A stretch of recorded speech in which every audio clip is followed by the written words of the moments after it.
We're live. I'm live, children. Getting the Gotta party. test the sound like we always do. Getting the party started. Always do. And it works, so we're gonna move on today. All right. Just so everybody sees, you can see Freddie behind us now. Look, Beavis and Butthead have joined us over here. And I gotta fix their heads. They do the sort of like babies. Yeah, baby neck. So I had to put a thing behind to hold them up. And then you got Freddie over here. And just so y'all are clear, this little hat, the red hat that you think that see there, you probably can't read it. It says the first purge on it. So we don't need backlash. Yeah. Now, if Facebook people can't see Freddie, and I don't know if they can see Yeah, that if you hat. can't see it, Freddie, I apologize. You need to go to the YouTube channel for that because you can see Freddie. He looks like, even though his claw's up, it's like this. It almost looks like he's got one arm. Yeah, it does, just because the glove is so dark. So, and they can't see the hat either, which is good. But Yeah. it's the first purge. yeah, it's the first purge hat, which was a spoof promo item they gave out of like, you know, the Make America Great Again hat. But it was the first purge hat. I have no idea what just hit. We're a purge family. We are purgers. We like it. Hold on, there's noise happening. There's noise. Come on! I need to mute my computer. This is that. Hi, everyone. So are you ready, ma'am? Or you still I've waiting been on- ready. Well, you're up. Oh, hi. Welcome to this week's episode of Hollywood Matrimony Live. Make sure you check out our website, hollywoodmatrimony.com. Hopefully you're watching this right now on Facebook or YouTube at Hollywood Matrimony. We're also on the Instagram at Hollywood Matrimony and on the Twitter at Hollywood Matter, MATR. You got an aneurysm. Did you? You better not die on the Oh, show. that would be great for ratings. Oh my gosh. We'd get I have like a hits. sharp pain right here in my head. You better not be sick. All right, so this week I'm going to tell y'all about a movie I watched called The Kitchen. That's rude. The show must go on, Are we Betty. going straight into that movie then, I guess? No, No. that's the first thing So I this thought week of. we've got a few theatrical Got a lot. films. I saw a couple alone, and we saw the others together. And we have a Netflix Yes. film. So what would you like to talk about first? Let's talk about the next Netflix film, as that one came out last week, and we are late talking about it. All right. What's it called? It is called Otherhood, starring Patricia Arquette. I'm trying to remember who was in it. I don't remember. It's been a few days. Angela Bassett with her great arms, and Felicity Huffman. Yes. And they are mothers, and it so happens that all of their sons forgot about them on Mother's Day. That's right. And that's where our story Relapse. And so the mothers decide, well, fine, I'm going to go see them. And that's where the madness ensues. Because that would be like our parents just showing up at our house and being like, hey, I'm going to come spend the week with you. I tried to not let them. I forgot my water. I tried not to tell my parents where we moved to. I know. My parents. Some of them, I didn't. Some of my friends don't know where we moved to. That's okay. I mean, if you want to know, you can ask. And we'll see No, if I we tell purposely you. like being. Well, that's what I said. We'll see if We we tell moved you. to Blakey Manor. That's in a secluded Blakey area. Manor. It's in a secluded area. You're like, I have Hello Kitties. I have a headache. Do you really? Do you want me to go get you something? No, I'm all right. Let's keep going. Anyway, so the movie's I actually think it's all this really- technology's. The movie's pretty funny. I mean, it's It was okay. okay. It's not a big blockbuster hit by any means. I wasn't It's sure not if it gonna was, well, obviously, because be life altering. I wasn't sure if it was supposed to be a comedy or a drama, and it had kind of a. I mean, it's good. It just had that balances that I don't know if it knew. I don't even know if it knew it what it wanted to be. Because it was a little bit of both, but never went either direction. If that makes Yeah. sense. I mean, there was a lot of drama because obviously they're dealing with family issues of why they aren't connecting with their kids. Even if your kids are adults, you want to be able to have some sort of a connection. Like our child was just here. So, I told him to get to stepping. no, so we're connected at least in a way. I can feel my heart beating in my Do you head. really? Yeah. It's a migraine. It's coming. Or as they say in Europe, a migraine. Mi grande. Yes. Hopefully, Anyway, so hopefully we'll get to the show before my migraine hits. mm. Because if not, it's this again. So, I mean, it's an okay movie. If you're a fan of any of those ladies, you want to watch it. I think if you're a mama, you might want to watch it. Or a papa. Yeah. Or just, I mean, it's interesting. It's fun. It's It's fine. It wasn't anything life altering. Is any movie we watch life altering? The Purge. Jesus Christ. The Purge is not life altering. It did. It made me believe in the Purge. Although there will be Purge news this week on the weekly update. I'm very excited. I'm reconsidering again if the purge would work. I flip-flop on this issue all the time. Well, okay, so did you ever watch season 1 of the show? I have not finished it. I need to watch it. I think once you watch the show, there's an element at the end that touches base on some of the stuff I've said about the concern of the purge that might make you reconsider thinking, okay, I didn't think about this part. Because it has to do with, like, right in the middle of something happening, the purge ends. And now you've got to make a decision. Do you finish what you're doing? Or do you walk away? And does the other person... Because if you walk away and you didn't get them, they're going to come for you next year. Yeah, but it's also, or does that person finish then? Because you're like, okay, we got to stop now. The purge is over. But the other person says, oh, no, you've been trying to kill me all night. And they go ahead and get... So there's an element at the end of that season that... My other concern is I do think it would be... We would totally see what happens in the second one or the third one, where the rich people obviously have access to weapons and the ability to go out and hunt people. And it is going to turn into a thing where they're hunting poor people or homeless people. Well, that's what that movie that just got canceled was kind of... The Hunt? Sort of, yeah. It's too bad. They got pulled because of the shooting, which I understand it. I get it. But I hope it doesn't stay shelved forever, because that movie, I get because of the sensitive nature of what's going on, but I don't think the movie should be held responsible and not ever get released. Those people worked hard on the movie. And there's been movies made like that for years. Yeah. You know, Surviving the Game with Ice-T in the 90s, I think, was one of those movies. Hard Target with Jean-Claude Van Damme, which is my favorite Van Damme movie. Everybody wanted to blame Basketball Diaries for everything. No. So, anyway, sorry. Otherhood is available on Netflix now. Go watch it. We got with a bunch of other new stuff that I'll be talking on TV Tuesday. Yes, there's tons of new stuff on Netflix. All right, so do you want me to go into Netflix is stepping up their game since they had to increase their price. They lost all their Marvel shows. Yeah, so they're trying to fill the gap. So do you want tell me about the one you saw. So, we're going to talk about Jim Cotta today? Oh, Lord Jesus, help us. We're not? Not this time. I'm sorry, Jim Cotta. Next time. Although, if Jim Cotta's become the Matt Damon of our show. If things pan out with Jim Cotta, we will be talking about it. There is something in the works, we hope. Anyways, tell me about your next movie. All right, so let's talk about sex, baby. Let's talk about you and me. Hey, we can't. There's nothing to talk about. We're married. Reproduction. Okay.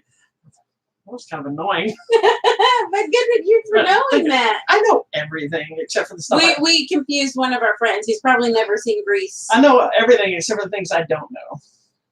Anyways. What? Okay. That was random. Okay. Someone's excited for Halloween. We are too.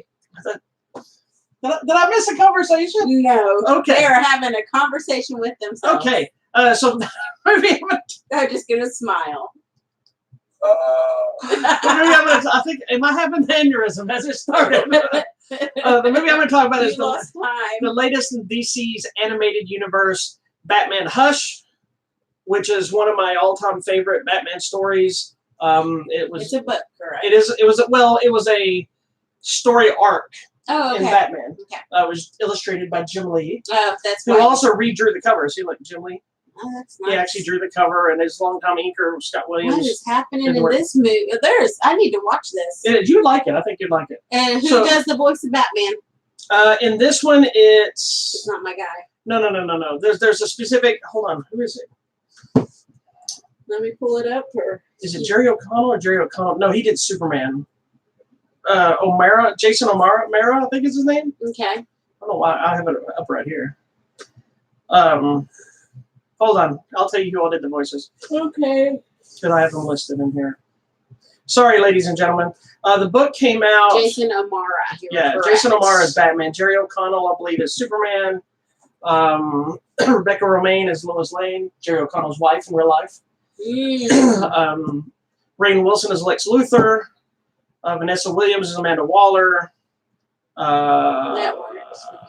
Huh? That works for me.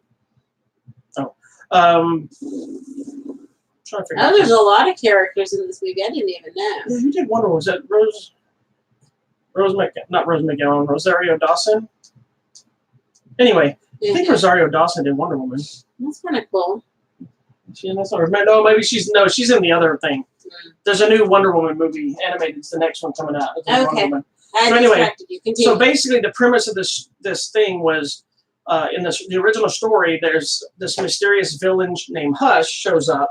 He's got the trench coat and bandaged face, and he starts kind of teaming up loosely with the other villains, and they're tormenting Batman. But this Batman and Catwoman hook up both as partners and as lovers. Which in the comic they got married years later. I believe they got interrupted. I don't remember. So anyway, it was a very popular big story in the universe. It is changed up a little bit because one of the things I like and a lot of people don't like is with these Batman DC animated universe films, they've created their own universe, and the stories with Batman and the Justice League and the Titans all connect.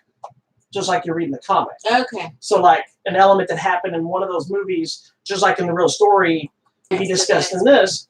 The problem with that is if they haven't told that story yet, they can't put it in this movie yet. So there's one element, and I meant to go back before the show and I'm ill prepared to see if they did that movie. I don't think they did, but they changed a major part. There wasn't a big deal to change. It didn't really fully change the story. It was the same story, but anyway. No, but it makes a difference, right? Yeah, it makes a difference. If you've never read it, you wouldn't even know the difference. It doesn't affect it. Okay, so but if you knew the story, you'd be like, what? Because I was like that. I was like, what happened? No, that's not, okay, whatever. Yeah. It was that kind of thing. But it's, like usual, the animation's awesome. The story is great. It's got great action. It's way more... Like most of these new DC animated, it's way more adult. It's PG-13, so it is violent. It has some I like sexual violence. innuendos. It's got some great action. Being the Hush storyline, it's got as many villains as you can think of. Yeah, that's what I was looking. Like everyone's in there. Yeah, it's got a bunch of them. It's got Batman fighting Superman because Superman gets taken over by Poison Ivy at one point, and. So it's a great story. I love the story, and I'm saying people are saying hi to Mr. I love the story, and while they did change it, and it's not better than the book, it works. It works out. I enjoyed it. I like this new. Again, I treat these universes just like I treat any comic movie that comes out. I treat it like an Elseworlds type thing. Yeah. It's doing its own thing. And I always find it funny. DC gets such a flack. I was going to say, wasn't there some controversy about this? Well, or people were hating on it for some reason? Somebody got mad about when I posted the review of it, and they shared it, and they just got mad. You got an angry tweet. Yeah, and they only saw it because I shared it to Jim Lee, and Jim Lee, it was on his page, and I don't know if Jim Lee shared it or liked it or whatever, but yeah, somebody commented about, oh, they've ruined it with this new 52, blah, blah, blah, blah, which, okay, you can say that, but the problem is the entire Marvel universe of movies that have come out are not the stories that were told in the books. They've changed every single one of those on some element. The Infinity Stone did not turn into Vision. That's not how that worked. Right. The Ultron story didn't happen like that. There's so many elements there that have been changed. That's not the story of Infinity War. It's close, but it's not the same story. Right. But they accept it because it's Marvel. Right. DC has gotten such a big flack, and I'm not saying defending the movies that are good and bad. That's not what I'm talking about. I'm just talking about, well, hello. Somebody says, hello, Mr. and Mrs. Blakey. Hello. I'm just talking about that people don't give them the leeway and say, I'm going to watch this. Like when I picked this up, I didn't expect to see the book. I expect to see an adaptation of the book that would fit in with the narrative of the bigger picture that they're telling with these books. These movies. Because I think it's smart that they've created an animated universe, just like Marvel created a cinematic universe. DC's live action cinematic universe is not working right, so they're kind of starting over. I liked the movies, but what do I know? Well, I like some of them, but I don't dislike any of them, but there's problems with some of them. But they're not working well they tried too much too fast because Marvel got so far ahead. They're like, oh my God, we got to create the Justice League. We got to do, and they tried to backwards. You don't have to do anything. They tried to backwards build and it failed. So just anyway, tell one story I like Batman and Hush. It's not the perfect adaptation. I think it respects the material for the most part. I think it's fun. Also on here, which is really cool, they always have sneak peeks at the next movies and whatnot. And the next one is Wonder Woman Bloodlines.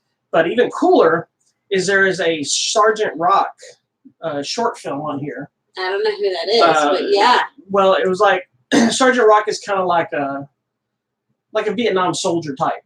I see. Right? But they used Sergeant Rock and the Creature Commandos, which were like they're soldiers, but it's like the Wolfman, a vampire, Dracula kind of thing. Cool. I would like that. What was it? Like Frankenstein, Mummy. So they're actually like soldiers, but they're monsters. That's cool. It was really cool. So it's exclusive to this collection too. So Batman Hush is available now on Blu-ray, DVD, and the 4K. There you go. So if you don't like it, don't watch it. Yeah, whatever. Hey. So the other one we have crazy. The other one I saw by myself, and then we still saw 2 other ones together. Man, we watched a lot this week. I know, we're on point this week. So what would you like to talk about? Let's talk about. Man, I guess let's talk about this one. All right. And then we'll bounce to that, and then the big one. All right. Well, we're not talking about that. Oh, that's well, for then TV. this one. Yes, we're doing these 3. Yeah. Okay, so let's talk about Dora, la exploradora. That's all I had for you. Is that the actual song? No, the only one I know is "Come on, Vamonos." Did they sing that in the movie? They did not, which I was waiting. But that's when she's walking down the little trail with the little adventure. She's like, "Come on, Boots." Well, so we went to see Dora and the City of Gold, which is a live-action adaptation of Dora, the animated Nickelodeon series, Dora the Explorer. And neither one of us were like super hyped to see it, but I know you like. I've seen the show. You like Dora, but that's a Hispanic thing. And Go Diego Go or whatever. Yeah, like we weren't. I think I was trying to. Well, as adults, we were never into that show, obviously. And the kids were never into it. And my kids were never into it. Yeah, they were old. They were too old by then. But I've known a bunch of it. I knew a bunch of Dora stuff just from being a cartoonist. Well, and I think because it came on after Bubble Guppies. Oh, did it? Yeah, so I would catch parts of it sometime. I love that she's like, I don't watch Dora, but she watches Bubble Guppies. I do watch Bubble Guppies. Which is for preschools. So anyway, so we decided to go check out Dora and the Lost City of Gold. It stars Isabella Moner, I think is her name, Moner. Yes. Eva Longoria. There is Michael Pena. A lot of paper. What is his name? Eugenio Derbez. Yes. Is that his name? Right. Eugenio Derbez. Yeah. Yes. Best friends. Best friends. Who I met and interviewed one time, and I told him we loved his show. The show Robbie was on. Best friends. So there was a picture of me somewhere, me and him going. Best friends. So he told me I was probably 1 in 3 people that watch that show. Oh, no, but I loved it. We loved it. Anyway. So I think I was supporting this just from a cultural standpoint that we actually had a lot of Hispanic actors. They do Dora's always spoken Spanish so that kids can learn Spanish and they learn how to count and how to find things on a map. And I wasn't sure how it was going to work as a movie like that without being just concerned, talking to the screen and being a learning thing. I get it if that's what they're trying to do, but the previews weren't showing that. I'm like, how is this really going to translate? I was worried. Dora from a cartoon to this movie in this type of way with her being in high school and whatever. And surprisingly, it worked pretty well. It works really well. It's actually a very cute little movie. It's a fun movie. It's a fun movie. And it was kind of silly because we're sitting there and Bobby's like, we're the only people with no kids with us. And I'm like, OMG. Yeah, we walk in like adults and like, hello, we're here for Dora. Well, and then that guy and that girl came in and then I realized it was his daughter. Yeah. She was like, look at but she was a bigger girl, but obviously she must have been watching Dora when she was little. I don't know. So whatever. We're movie reviewers. But I watched Dora. I'm a grown person. I can watch whatever I want to watch. Yeah, no, it was actually a really cute. It's fun. Movie. It's kind of like a mix of Indiana Jones and Spy Kids. Yeah, it's very Spy Kids-ish. And Dora the Explorer. Like Dora. They did a really clever job of paying homage to the cartoon. And they kind of made fun of that. Can you say whatever? Yeah, because one of them's in the trailer where he does it, and she said the little version of before she gets to Isabella version, the older one, she gets to the table and they're eating, and I don't remember what she says, but she's like, "Can you say such and such?" And Michael Pena, her dad, is like, he's like, "She'll grow out of it." And then they shift it to where the older version is still doing it, but she's doing it from like like she's broadcasting live on a webcam. Yeah, like a webcam thing, almost like she's doing a show. And so then it made sense. Yes. Because we're doing it right now. So it worked. So they made it work for modern times. It was so smart, clever writing. I had one major issue that we'll talk about as we get to it. Okay. But it also surprisingly even paid a really unexpected homage to the actual cartoon as well. It did. It was very creative. That was stupid, but totally worked. Yeah, it totally did, and it was very creative, and I enjoyed it. So, but yeah, the first half of it is like I always hate. Somebody else mentioned this on a different. I think it was for the Addams Family movie that's coming out. But they were talking about, it's like, why is it every time they make a new movie like this that they feel the need to take the people and make a fish out of water story instead of just have a Dora adventure in the jungle? Yeah. You know, they take her and they got to send her to the city and the high school and stuff. Then the same thing with the Addams Family. They take them out of the thing and they send them to the suburbs and the suburbs. What's a suburb? The suburbs. But you know, they do that in a lot of movies where they feel like that's the only way to tell a story about them. Yeah. And thankfully in this one, they do that, but it's very brief. Yes. It's just enough to introduce some new characters, get a few laughs, and then he goes right back to the jungle. Run an adventure. And it becomes like an action-adventure family film. Yeah. And I liked that we get a little background of to why is she an explorer? Why does she even care? And, you know, mixing the friends in and her parents. And, I mean, it's a bigger story than I think you ever get in the cartoon. Yeah, and it deals with, like, a lot of social issues of... None of them felt like they're in your face either. Right. It was kind of the bullying thing a little bit, judging the cliques. Yes, about how she didn't fit in.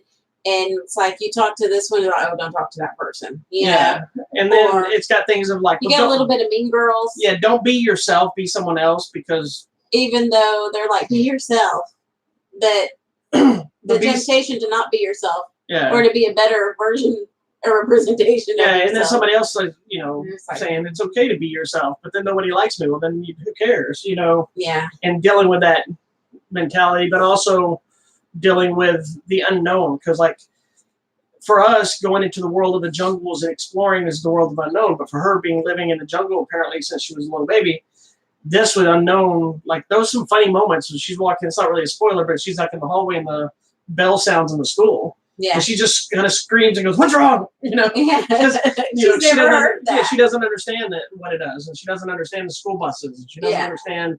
And it's things that you think of, how do you not get that if you've studied all this stuff? Because there are elements of that I was like, really, because she's supposedly so smart and reads so much, how would she not have understood a school bus or this? But there's probably a difference of reading it and seeing it face to face. Yeah. So. The funny thing too is Boots is there with his boots, which is funny. Backpack is there, and it's so cute because obviously Backpack doesn't talk in the real version because that would be weird, but it's cute to me. Like they did the effort to make a backpack that looked like it had eyes and a little mouth that was smiling. Whatever that thing is called, something philia, where you can see faces in inanimate objects, which is a real thing. So I mean, they made the effort to put Boots and Backpack and Swiper. I saw somebody's car. I swear there was a face on it because their headlights had eyelashes. It does, but I mean, they did a really good job of getting everything in that we are used to. And of course, you know, we're exploring, and you know, something happens, and how are we going to work through it? And the end section of their adventure is a blatant take off of Indiana Jones and the Last Crusade. Like it's identical. Yeah. It's like they tweak up who the characters are, obviously, and what happens to them, but it is exact. Whoever wrote that was either watching it while they wrote it, or they were just a fan and did it. I would like to believe they did it as a homage to that film. Yeah. The one thing I hated. Oh, here we go. Was Swiper. Oh, Swiper no swipe. That was just that. It didn't. Okay, so you have Boots. And that monkey already doesn't fit in because you have the live action and it clearly doesn't look like a real monkey. He was fine for what they did. Because most of the time I don't think monkeys are purple. No, but, and even with the boots, they kind of made a joke. Stop putting clothes on the monkey, you know. So I was like, okay, that's good. They did that. Like she put him. It's not just a monkey that wears boots. She put him on there and the dad said, stop putting boots on the monkey. Stop putting boots on boots. Yeah. But Swiper shows up with his gloves and his mask. And he's running around and he talks. And had they done something where they kind of explained that he was like some kind of a genetic thing they made or did something to explain him being that way when you have the monkey who doesn't talk and you have the rest of the jungle stuff is normal jungle stuff. Yeah. I know there's a supernatural element to some elements in the movie, but the swiper thing made no sense to me to fit to what they were building. And he was just annoying. And not in a good, like, swiper, no swiping, funny way. It was just, to me, that was the one part I just was annoyed with. I get it. I know he didn't. I get that he's part of the thing. I get he's supposed to be there. I get, but like I told you, I don't understand why they couldn't have. Why not just have a fox that they had that's like trained like a dog fox that they say, swiper, swipe, and he takes off running, like grabs something out of their hand and keeps running like a real. You could do it like that, and it would have worked. Like Wile E. Coyote. Well, I'm just saying, no, I'm not like like an actual fox. But maybe this guy in the jungle trained. I gotcha. And so when he's like swiper, swipe, he takes a run, he grabs it and then runs like an actual fox instead of running up on his hind legs like this. Yeah. Anyway, that was my biggest issue with the movie. No, at the same time, it's fine. I'm aware that this movie was not made for me. You are not the target audience. I am not the target audience, so I get it. I'm trying to see. What are you looking up? I was trying to see. So Dora in the cartoon 7. So I think that's probably the age group. It's not us. It took you that long to figure out that you needed to look that up, that we weren't the age group? I'm pretty sure we weren't the age group. It's okay. Anyway, I liked it. It's I fun. thought it was cute. It implored several of the normal things of Dora, of having to work together, having to solve problems, following the map. I mean, all of those normal things, and Dora singing songs. There's even a character in the movie that gets super annoyed with her constant positivity and singing, which I told her, I said, I feel like that's the audience. Like that's you. Going, stop singing, stop being happy all the time. Because it felt more like the realism, because like nobody acts like that. And if they do, they usually annoy everybody. And so I like that there's at least one character that was like that. Yes. So that it kind of, because after that moment, if you notice, from that moment he says that, the rest of the movie is a little more serious tone. Yeah, there's some serious. But this is also when they're dealing with a lot of the booby traps and the temples and the stuff, the adventure stuff. Yes. So, okay, they don't play that, but I know. Anyway, so it's a fun little movie, and it's one of those movies that adults can enjoy just like the kids. Yes. Or you can be like us. You don't need no kids. Just go watch it. Go watch whatever you want to watch. So go check out Dora and the Lost City of Gold. That's easy for you, said that. No, that's the name of it. You struggle to get that out. Because I want to call her Dora like Exploradora, but I can't. Anyways, I think everybody did a great job. It was a good movie. Best Friends was good. And the little girl that plays Dora, I say little girl, she's like a older teen. Older now. She's the same girl from Transformers. She was in Instant Family. Mm-hmm. She did really good. She's a good little actress. I like her. Oh, she was in Sicario. Remember, she's the little girl. Yeah. She's doing a really good thing here. Love her. She's doing a really good thing. Doing good. All right, so moving on. All right. Did we talk about my other one, or would we? Yeah, so tell me about yours next. All right, so the other one I went and saw. Ooh, are we? We're working together. Okay, no, it's getting Can you say work together? No, because I'm an only child. Okay. What are you going to tell me? Hold on, I'll pull up the name so I'll make sure I get this guy's name right. I went and saw Scary Stories to Tell in the Dark. Okay. Which is produced by Guillermo del Toro. Nice. And it's based on a series of children's books, I believe more like young adult children type books, from Alvin Schwartz, and they were illustrated by Stephen Gamble, I believe. And I think there was even a controversy because I think on a re-release they put out artwork by somebody else that pissed a bunch of people off, so they re-released them back with the original guy's artwork. Anyway, they're young adult type horror books, so they're like. And I wrote some of this in my review, but they're like Goosebumps, but are a little more sinister. Okay.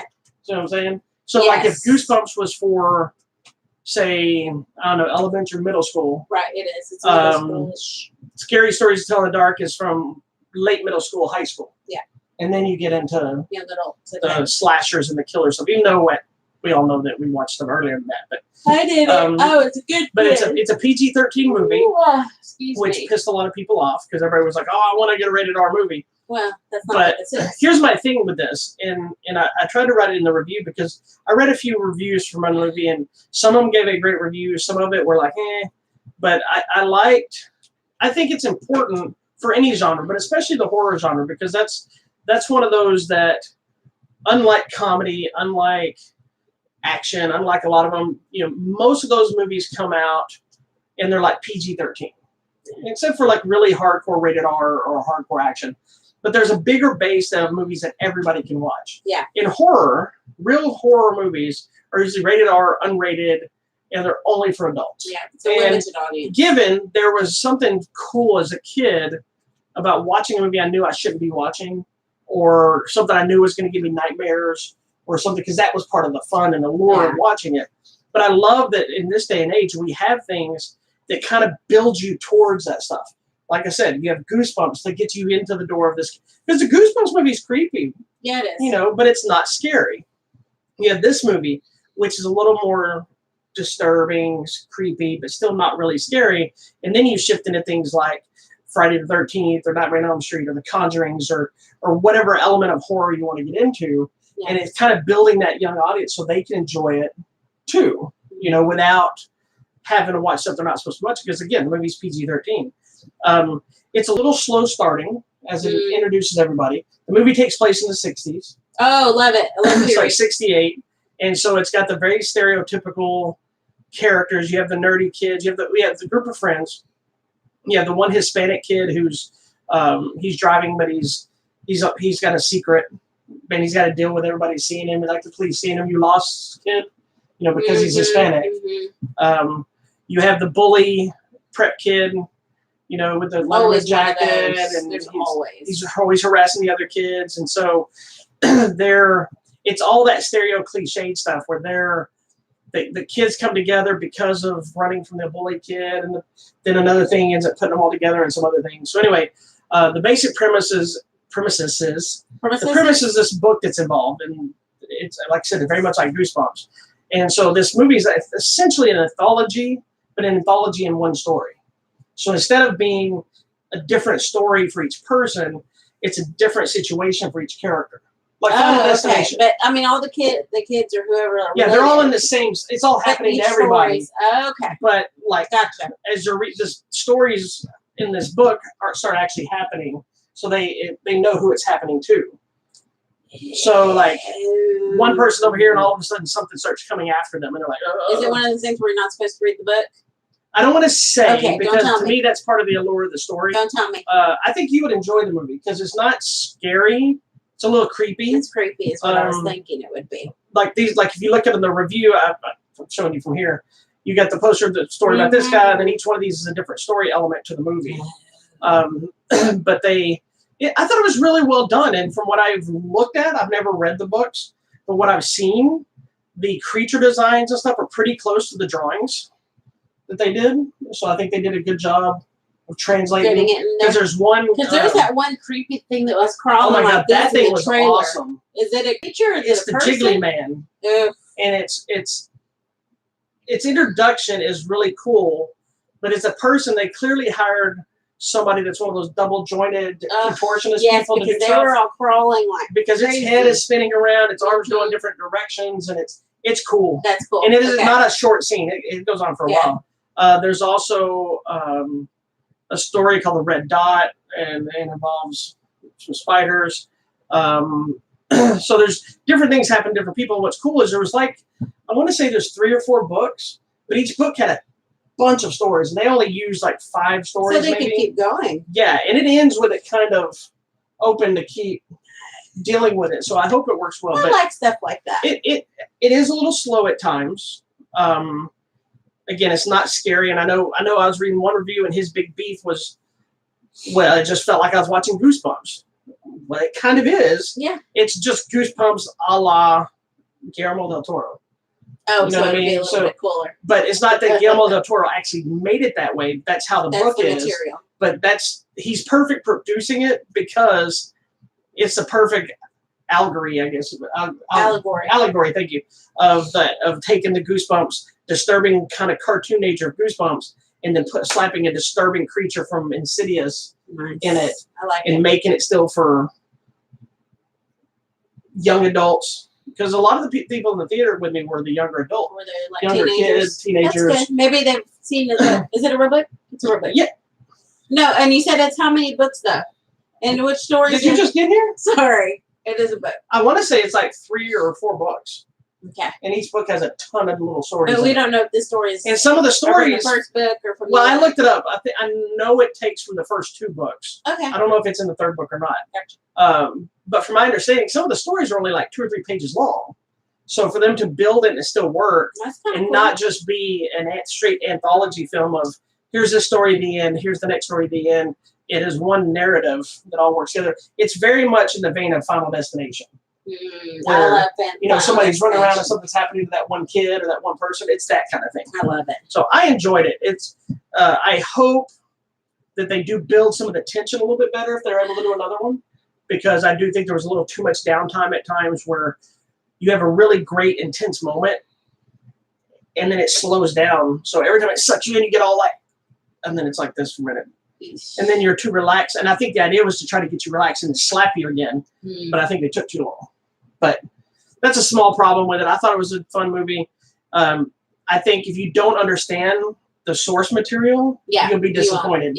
Because you'll think you're going into this heavy, disturbing horror film, and you get one that's moderately disturbing. So, and I think if you watch it, you would probably be like, this is a kid's book? Yeah. Yeah, because it doesn't, if you should watch the trailer, that does not look like I always get a little like, what? Yeah, this is a little much. But the trailer doesn't look like a kid's book, and the movie don't either. So, anyway, Scary Stories to Tell in the Dark is in theaters now. I enjoyed it. I think it was number 2 this week. I think it gave Hobbs and Shaw a run for its money. Wow.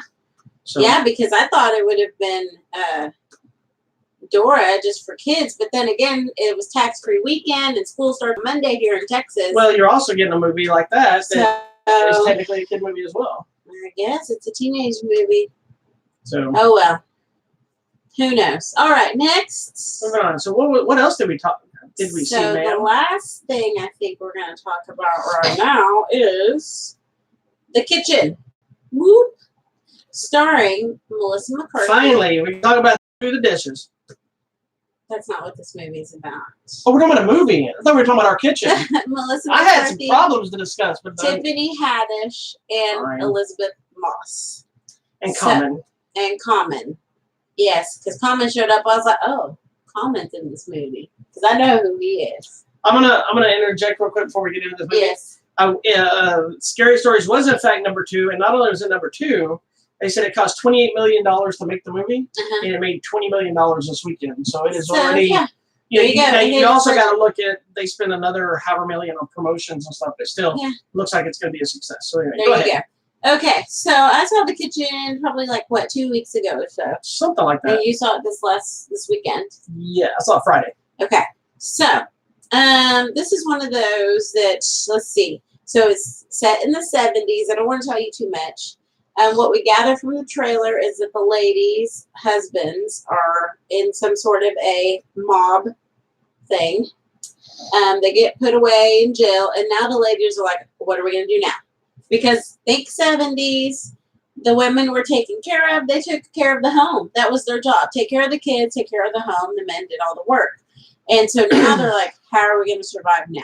And that's kind of where our story leads us, of these women getting out there and figuring out how are they going to hustle and make some money for their families. That's where our story is. And it's based on a DC Vertigo comic book. There you go. Did you ever read the book? I did not. I know somebody else, another friend of mine, the owner of Urban Legends Comics in Mesquite, he said he loves that book. Okay, I'm wondering, is it that there? Okay, this is the other thing you need to know. Just because it's Melissa McCarthy and Tiffany Haddish, it is not a comedy. This is not a comedy movie at all. This is a hardcore drama. There's not even funny moments. It's a drama mob movie. It is a mob movie. Yeah, very much so. So there is violence. It didn't do very good at all. There's some violence. There's some blood and guts. No blood and guts. And it didn't do good. It was like number 7. Man, it was the lowest Melissa McCarthy. I enjoyed it, and I think you should watch it. If you're a fan of her comedy, give her a chance in this dramatic role. Give Miss Lish a chance. I think she did a great job in this. You know? And I have yet to speak my opinion of this film. Tell me. Since Friday, she's been asking, what did you think? What did yes, you think? You won't tell me what you think. I've said nothing about what I think about this film. You're probably going to hate it, but that's okay. I don't care. What'd you think? I actually really enjoyed it. I have an issue with the editing. Okay, how so? But because there's moments that it felt choppy. Like it didn't transition well a couple of times.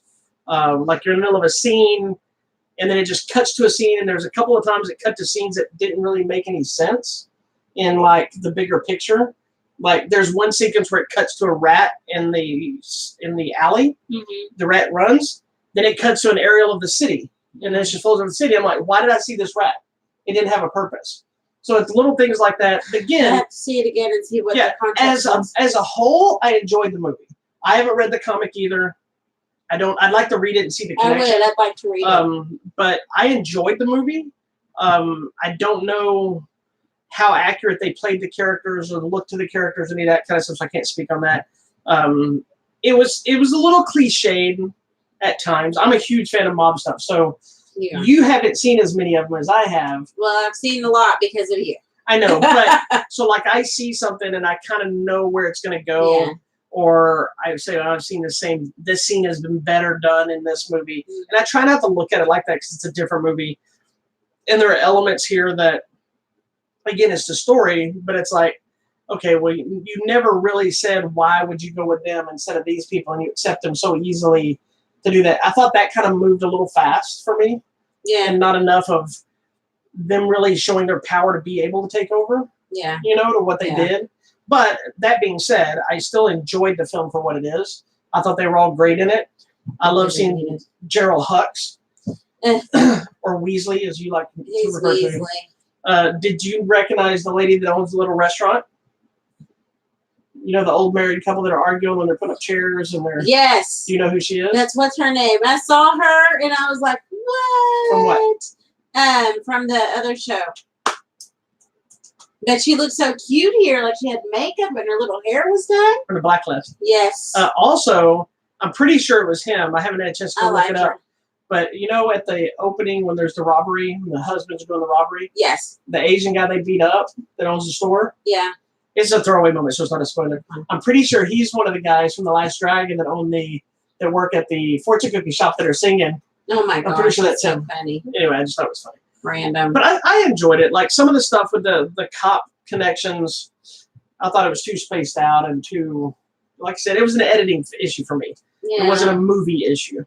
I mean, and I think it does tell a little bit of truth or shed some light on how things happened back in the day. Because that was how. Oh no, I agree. Worked. I agree that everybody had their turf.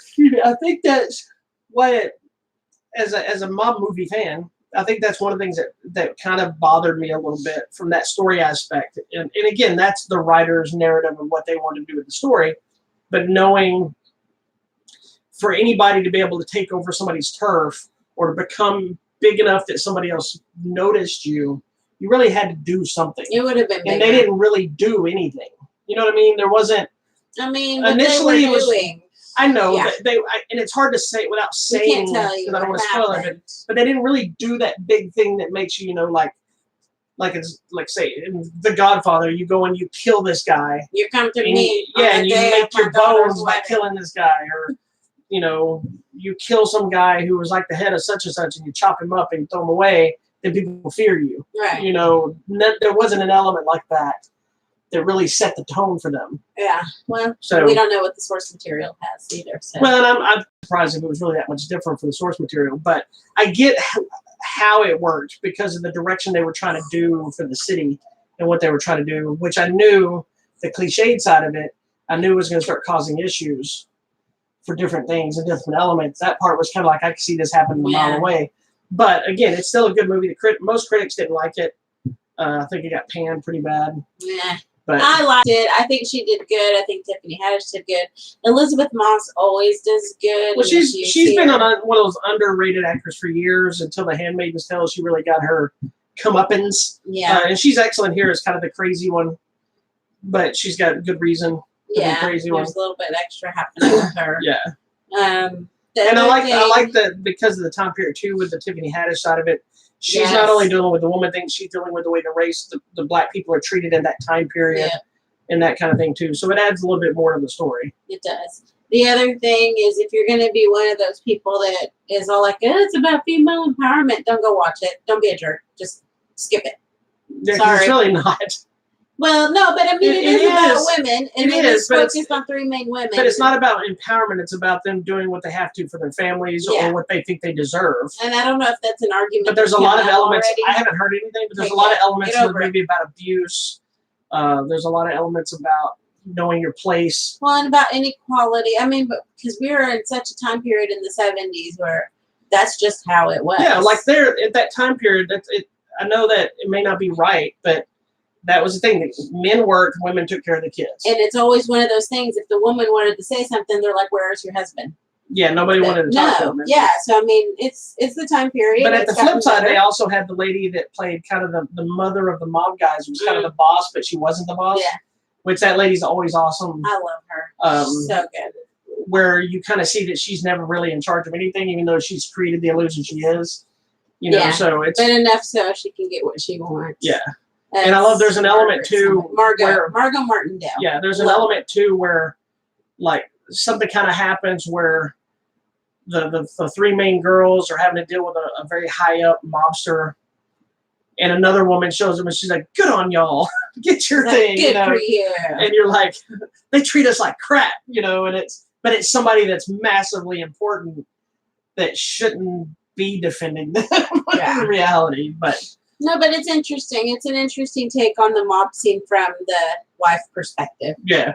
So not too bad. I liked it. I enjoyed it too. It was a good love movie. them. So I like the three main people. It's far from a great mob movie, but it's good. It's good. So give it a chance. I would like to compare it to the source material just to see how it works. Yeah.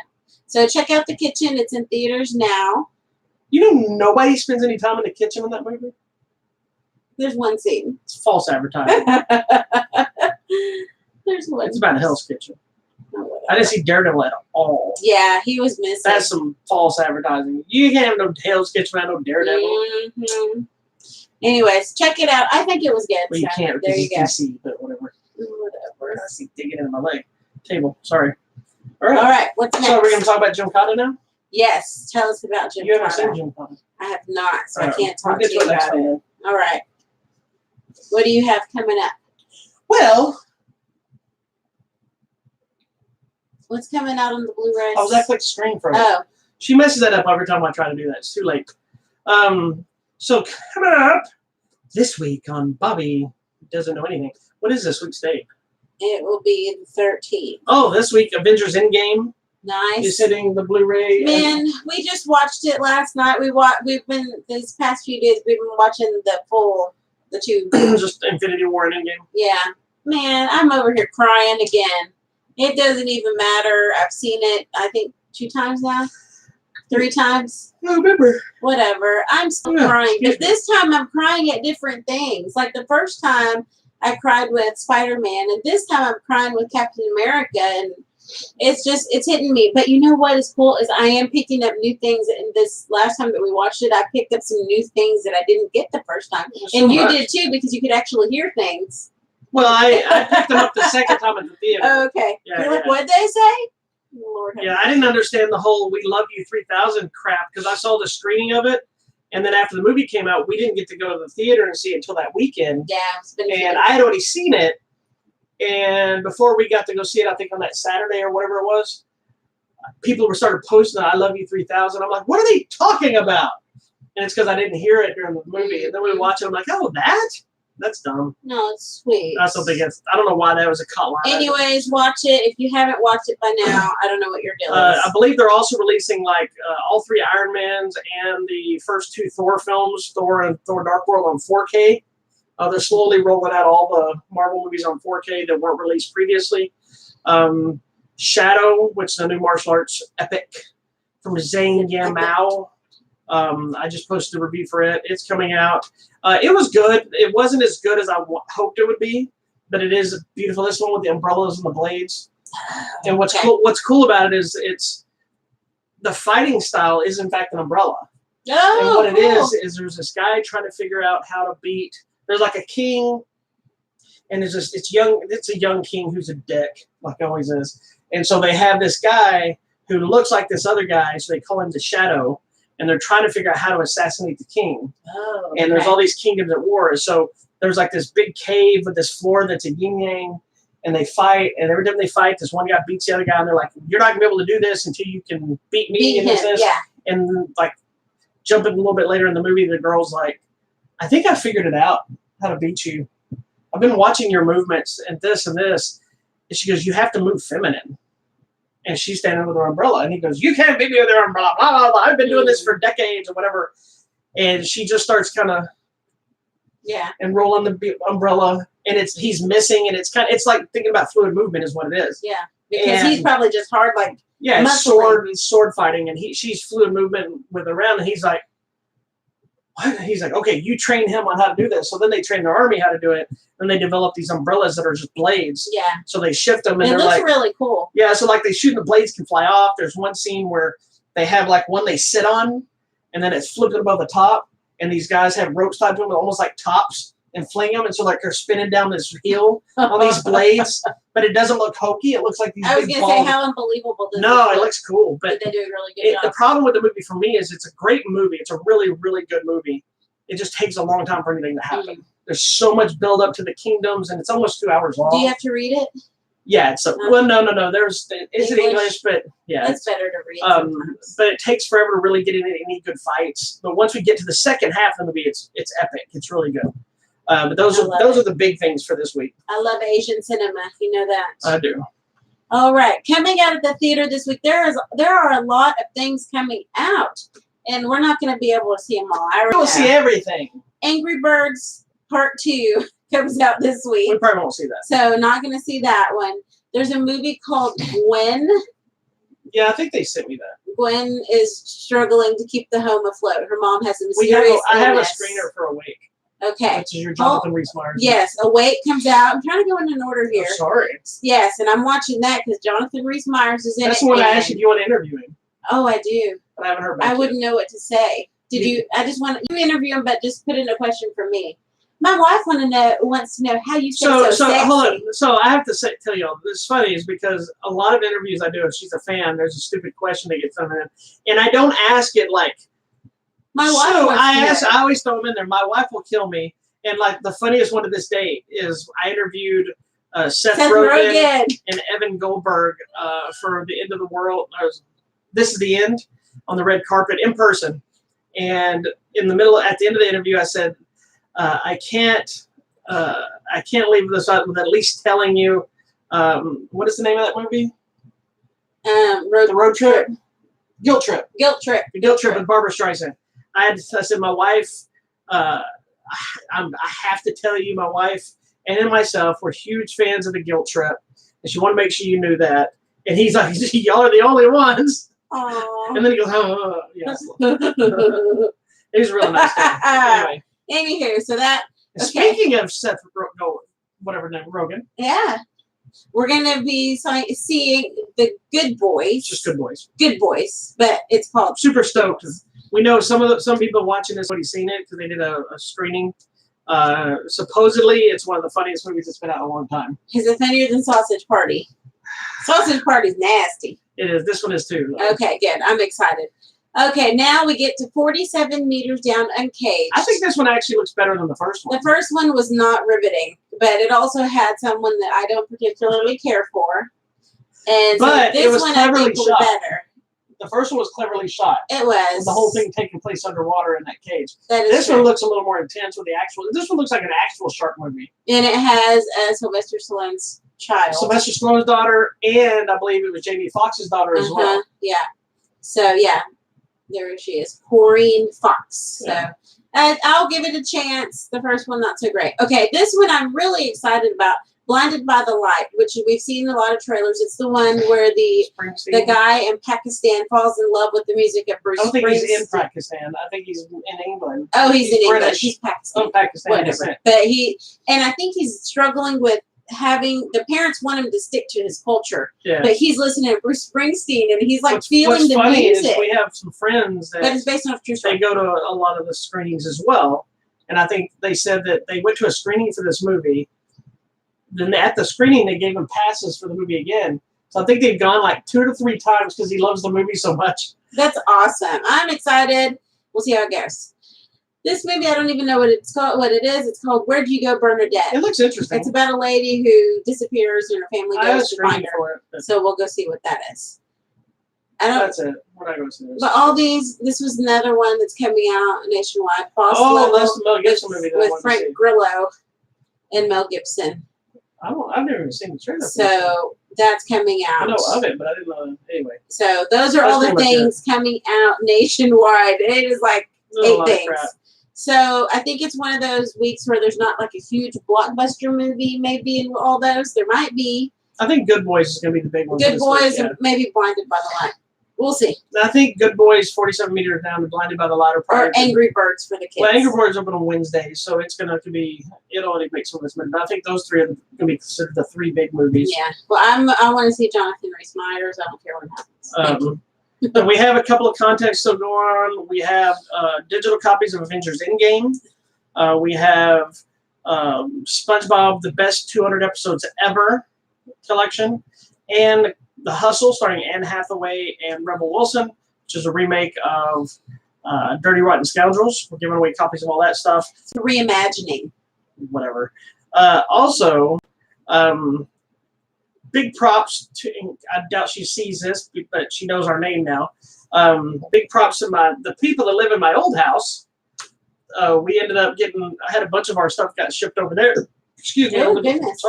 Over the last year, almost year or so. Yeah. They're trying to get them, usually I expected it to all be gone, but I finally got a hold of them. They returned everything. They've been delivered. So we have a big stack of stuff, so there may be some new contests popping up, or it may be at the next live event that we're at, AllCon or something like that. We'll have some stuff to give away.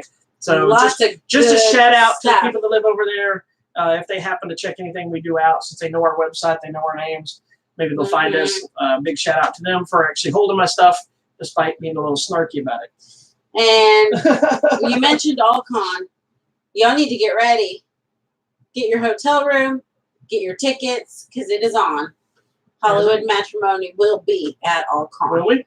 Yes, we will. I better get ready then. And I don't know what happens, but I'm going to get my own Hollywood Matrimony table. Did you know they're not having Miss Star Wars anymore? I do. They're having something else. Yeah. But here's an idea. I want us to do a Hollywood Matrimony game. We're working on it. Couples movie trivia. Couple versus couple. One of our friends was asking me if I was doing a martial arts demo this year. You should. And I'm like, was I supposed to? You should. Why not? No. Okay, then. What else you got? Also, this week, just a big shout out, because this week I'm going to be interviewing Bill Moseley.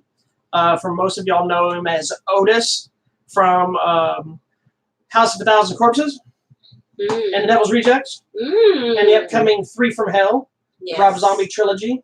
He was also Chop Top in Texas Chainsaw Massacre 2 and in a bunch of other stuff. I bring these up because Three from Hell is fixing to hit theaters, I believe, in September. I believe it's September 16th. If you go to Fathom Events or our website, HollywoodMatrimony.com, and look under the TV movie news section, there's a link in there where you can go buy your tickets to see Three from Hell. They're doing I think like 3 different screenings. One of them is a Devil's Rejects, Three from Hell double feature. A couple of the other ones are doing some different stuff with it. I think some of them might be even having some of the celebrities show up. I've got a screener for us. We're going to talk about. We won't be able to talk about it on the show until closer to the release time. But I just wanted to put it out there. So if you're a fan of Rob Zombie and his flicks, just want to let you know, hit fathomevents.com or go to our website at HollywoodMatrimony.com. TV movie news section. Scroll down to the bottom. You'll see Three from Hell. Click on it. You can see the trailer for the movie there or right here on this YouTube channel. And there's the link to Fathom Events where you can get your tickets to see the film. So we'll talk about the film here, and also my interview with Bill Moseley, I've talked to him before at Texas Frightmare when he was here a couple years back, and he's a super nice guy. He's crazy in the movies in the best way possible. I even heard rumors that during Devil's Rejects, that he loves the character so much that he actually lived as that character for a little while, which is not pretty because that character is dirty and gross. And so I'm going to ask him if that's a rumor or if that's true. That's a little bit He'd be like the Daniel Day-Lewis of horror. Daniel Day-Lewis of horror. Okay. Yeah, because Daniel Day-Lewis would always live as the character. Like he was Abraham Lincoln the entire time they shot that movie. Mm-hmm. Over there, Abraham Lincoln on his cell phone. It's a little bit weird. Yeah, it is. A little bit weird. But people do their things. All right. What else? I guess that's it for today. Okay. I'm leaving out. I think that's it, right? Oh, don't forget, we have multiple shows throughout the week. Yes. Oh my gosh. You gotta watch all of them. Tomorrow is a very important episode of Martial Arts Movie Mondays because if you go back to episode 153 of Hollywood Matrimony Live, right here on our YouTube channel or on the Facebook page, if you don't want to watch the whole show, jump to close to the end of the show and listen to the Chuck Norris DVD Blu-ray conversation where we discuss this Blu-ray collection I thought you were here. gonna pull out Jim Cotta again. I can. Hold on. Jim Cotta. If you look up the video, find me holding this, listen to this story. In this story, I will tell you how you can win a copy of this. And the way you find out if you win or not is on Monday, tomorrow, episode of Martial Arts Movie Monday. The movie in question will be the feature. So we will be discussing the movie that is the winning movie in that thing, but you'll have to figure out what I'm talking about by going to episode 153 and figure out how to enter to win. I have a few entries. And I'll also be announcing the winner tomorrow. Okay, cool. So the show will be closer, probably 2 p.m. So you don't have to win. You don't have to watch to win, but you should because it would be nice thing to do. I'm in here alone talking to people. You should show up. You have a cat and a dog with you. I do. So that being said, tomorrow, Martial Arts Movie Mondays, where I break down a martial arts film from my collection and take a deep dive into things behind the scenes, the movie itself, and how it might connect to my life in the world of martial arts as an instructor. And then right back here on Tuesday for... we will be here Tuesday for TV Tuesday. You got to get on your game, sister. And I am excited. TV Tuesday, we will be talking about my new best friend, the Tobro, just to let y'all know what happened with that. Wrapping up The Killing and the new 90210 revival series. And I've got a couple of Netflix shows that I'm all into. One of them I'll be done by the time we talk about it on the show. I'm stoked for talking about it. Okay. Then right back here on Thursday for the weekly update where I tell you all about all the news and information through the week that I want to talk about. The news that you can use. Yeah, and it's not everything that pops up. It's the stuff I find interesting. And sorry, don't tell you. So if there's anything specific you want to know about. Then we also have our new show that so far I've only done 2 episodes myself called What's on My Desk. And I want to do What's on My Desk. What's on My Desk is a random show. It's usually done sometime late Thursday or early middle Friday. of the night. So far I've done 2 episodes. It is a nonsense show, and it is quite literally me showing you crap on my desk because I've got a lot of crap on my desk. The missus here will probably show up on her own episode of it, showing you what's on her desk, and it's just to kill time and to bring you fun and laughs. And there's just about everything on our desk, there's a story. And so we share the stories and about the silliness. And then we'll be right back here on Sunday for Hollywood Matrimony Live. Thank you so much for watching today's episode. Make sure you check out our website, hollywoodmatrimony.com. Don't forget to go check out the news, the posters, the reviews, and the contest page. Also, follow us on the Facebook. There's lots of random chatties happening. We're also on Instagram, so you can see the posters that are coming up for new things. And we are on Twitter at Hollywood Matter, MATR. Go check it out because we had an angry tweet that way you can see it. And don't forget to hit that subscribe button here on the YouTube channel. If you watch the show later, the subscribe button's up here. And over here, I'll throw a trailer to one of the movies we talked about today, and you can check it out. Can I do my dance? You can do your dance. Stand alive, stand alive. On that note, we're out of here. That's all the buttons.